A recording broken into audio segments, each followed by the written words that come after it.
me now, who in Kenya is going to afford the 10% of the value of the affordable housing unit? Who? What we are simply doing is to create opportunities for the people who are already propertied, like you and me, people who are already wealthy, to be able to use proxies to deposit the 10% of the value of those units and acquire as many units as possible. How have you addressed the issue of access to housing under Article 43(1)(b)? Tell me. I need to be educated. Tell me. How? How, Honorable Chunga, my good friend? How? Safi mtazamaji, hapa ni Havana Media na kwa majina anaitwa Boniface Owino.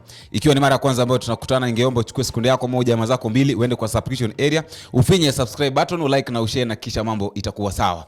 Wanasema ya kwamba vipenzi visisitizi. Yani MP Kimani Chungwa ameamua kabisa ya kwamba lazima anike wale ma MP ambao wanaamua kupeleka girlfriends wao pale parliament ili wakaonekane. Na Kimani Chungwa amebadilisha parliament kuwa kama high school ama kuwa kama primary school. Ndio ulikuwa unaenda kuripoti mtu ati amefanya kitu ama umeona mtu anatembea na msichana. Watu ni wakubwa na inafaa waachwe wafanye vitu ambavyo wanataka. Bora tu mtu anajua anaifanya wapi na anaifanya saa ngapi na anaifanya na nani. One or two occasions, Honorable Speaker, you will find members inviting non-members into the members' lounge. Honorable Speaker, the tea lounge also. On a number of occasions, Honorable Speaker, there is an area that is usually designated for visitors and the area designated strictly for sitting members. Honorable Speaker, it is members who are inviting their visitors. And why that place is designated for membership, for sitting members, Honorable Speaker, is because that is where members go and caucus and lobby each other. And we may not be able to do that comfortably when you have strangers seated next to you. So, Honorable Speaker, I also want you to guide members that we maintain the dignity of the House, not just within the precincts of the chamber, but also right outside, even at the tea place. The place that is designated for members, strictly be for members. Honorable Speaker, I was shocked one of these Wednesday evenings when the House sits till 9 p.m. to walk to the members' bar. Honorable Speaker, I will not on this occasion name the two members who had invited female visitors to the members' bar. Honorable Speaker, I have said I will not name them, but should the same be repeated, Honorable Speaker, and I will be relaying the names to your office so that you also take action. And should the same happen again, Honorable Speaker, let me just say it loud and clear. I will name you in public. Kwa maisha yangu yote kwamba issue kama hiyo inaweza kuwa kama mjadala pale kwa parliament, lakini hongera kwake Kimani Chungwa kwa kuanika wale ma MP ambao wako na tabia mbaya. Opiyo Wandayi anazungumza na anasema ya kwamba anauliza swali, ingawaje anasema kwamba hii issue bado iko pale kotini na wanasubiri koti iamue, lakini kuna jambo ambalo anasema, anauliza ya kwamba ingawaje ikiwa hii kitu itaenda ipitishwe, anauliza kwamba how is the housing bill, affordable house bill going to benefit or going to benefit a normal citizen. Na anauliza pale vizuri ya kwamba who in Kenya. Hii ndio swali ambayo ningependa tulizungumzie sana. Of course, this bill is obviously a response or a reaction to the now very famous High Court ruling of November 2023. So we must thank our courts for having jolted the executive to do what they should have done at the first instance. But we must also take cognizance of the fact that even as we debate this bill, the matter is still live in court. It is still lying in the Court of Appeal, pending determination. That notwithstanding, let me make the following comments. That if you look at the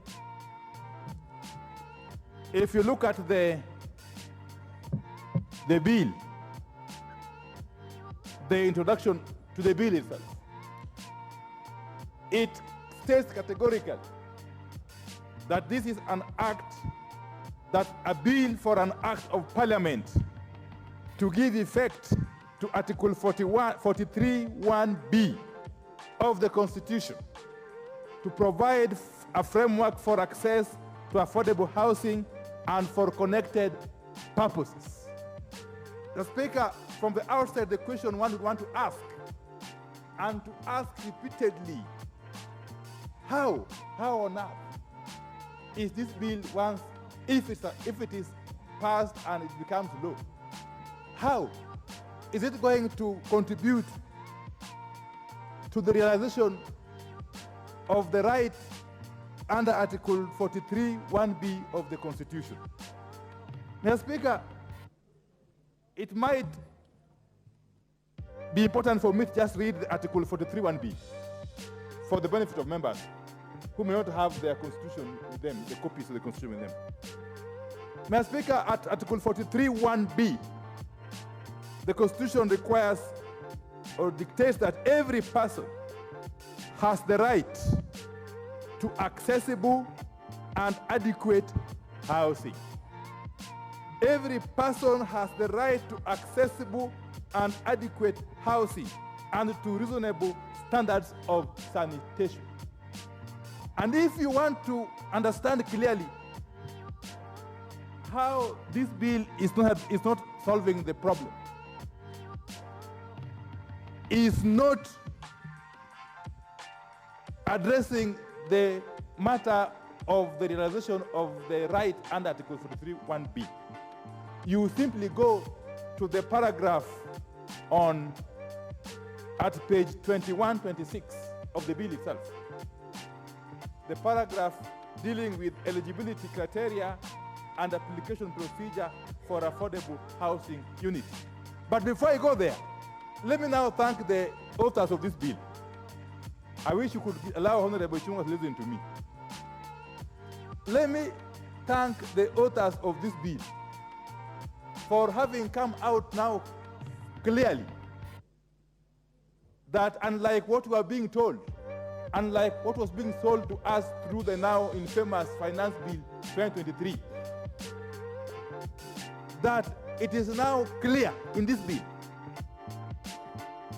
that whoever is going to contribute to this fund, this housing levy, is not guaranteed a house. That is now clear. That however much you contribute towards the housing levy, whether you are a salaried employee, you are a Kali artisan, you are a Mkokoteni pusher, you are a boda rider, you are a mamamboga, there is no guarantee that you will get a house. That your contributions are not a guarantee that you will get a house. That's now clear. And if you want to confirm that, you go to the paragraph 4 on eligibility criteria and application procedure for affordable housing unit.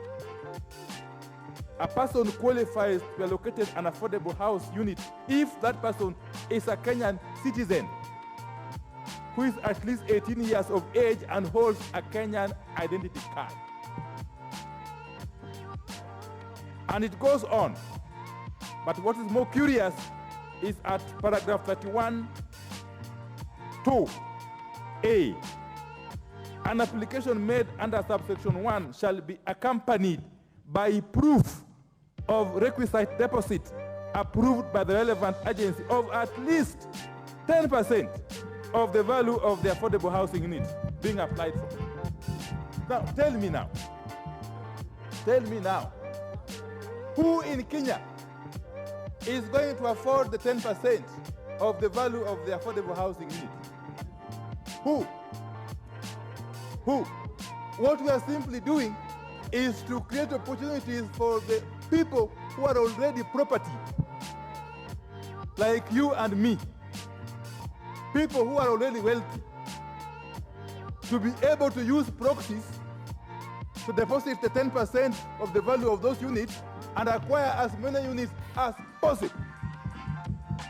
How have you addressed the issue of access to housing under Article 43(1)(b)? Tell me. I need to be educated. Tell me. How? How, Honorable Chunga, my good friend? How? I need to be educated. So, we are simply trying to respond to the queries, the very fundamental queries that were raised by the High Court. My submission is that this bill does not cure the deficiencies that were apparent in the Finance Bill 2023. It does not cure.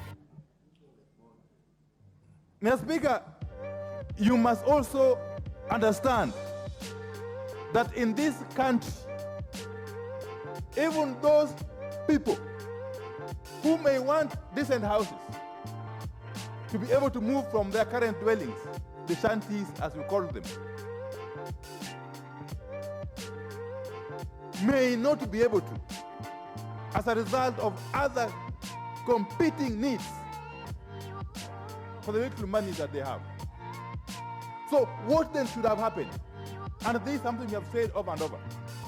We have said as Azimio over and over that we are not opposed to the issue of affordable housing. As a matter of fact, the issue of affordable housing was in our manifesto. The point of departure is the implementation. As Azimio, we would have wanted to implement this policy by simply having Parliament appropriate money from Kenyan taxpayers' money. Simply collect taxes in a normal manner and appropriate part of that money to go and construct the houses. No, you're not doing it. You are simply creating new taxes. You are simply creating new taxes earmarked for the housing units. What you are saying, what you are doing is simply overburdening Kenyans to create houses for the benefit of a select few who are really rich and who have got houses in the first place. Mr. Speaker, you go to the implementation. They are saying they will deduct 1.5% of the gross salaries of the employees. Again, that is double taxation. Because already those employees are pay as you earn. Why can't you then even go to the net earnings? But more curiously, the employers are being compelled to match that 1.5%. But when it comes to those who are not salaried, those who are in the informal sector, who are going to be or go again charge this levy through a means I don't know because I haven't read the report. The report came out too late. I'm told the amendments are proposing. How you will raise this money from those who are not earning salaries. It is not clear who will match for them. It's not clear. For the employees like us and you, at least our employer, the PLC, the speaker is here, will match. Yes. But for the Mamboga, who will match for the Mamboga? Who will match the contribution for the border ride? Who? So we are having two different standards, which was raised by the High Court itself. And I'm being careful not to delve into the matters which are preventing through the court, because that would be totally sub judice. Mr. Speaker, you can go on and on and on. The High Court raised the issue of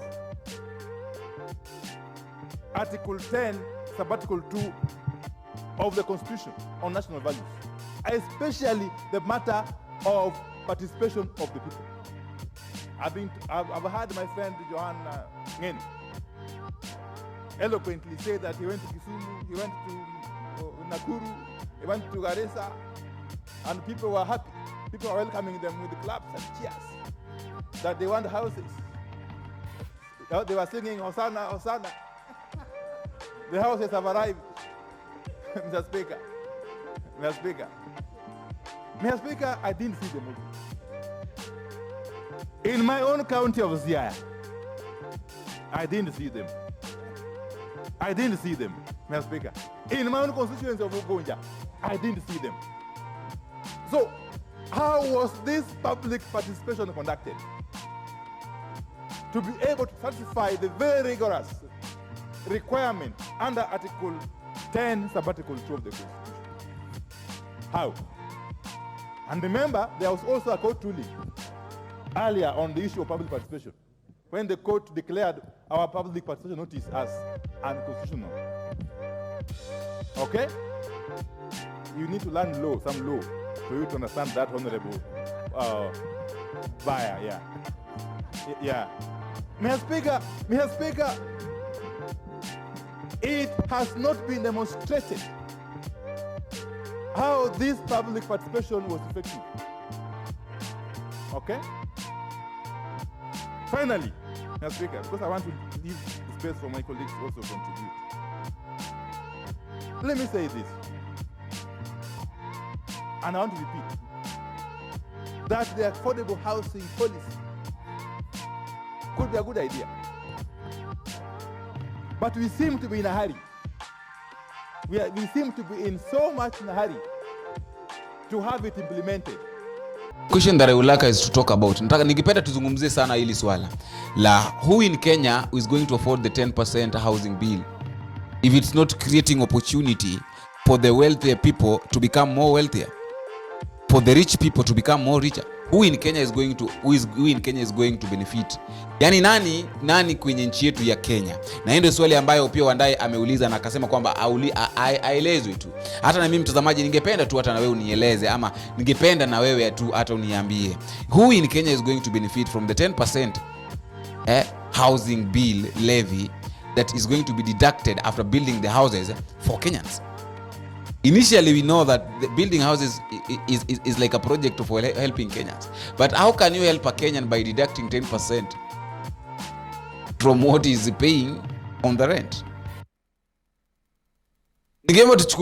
Ningeomba tuzungumze, uniambie maoni yako hapo kwa comment section. Lakini kabla uniambie maoni yako kuhusiana na hili swala la who in Kenya is going to benefit from the 10% house bill, or is just a way of creating opportunity for gamblers or grabbers to grab more wealth from members of the community or from the citizen? Na mambo uniambie wewe maoni yako, ama kitu ambacho unafikiria kuhusu huyu MP ambaye alipeleka msichana wake pale kwa parliament ni gani, na huyu MP anaweza kuwa nani? Na yule ambaye mtamtaja sana, tutajua ya kwamba yeye ndiye MP ambaye amepita kiasi na anajaribu kubreak law.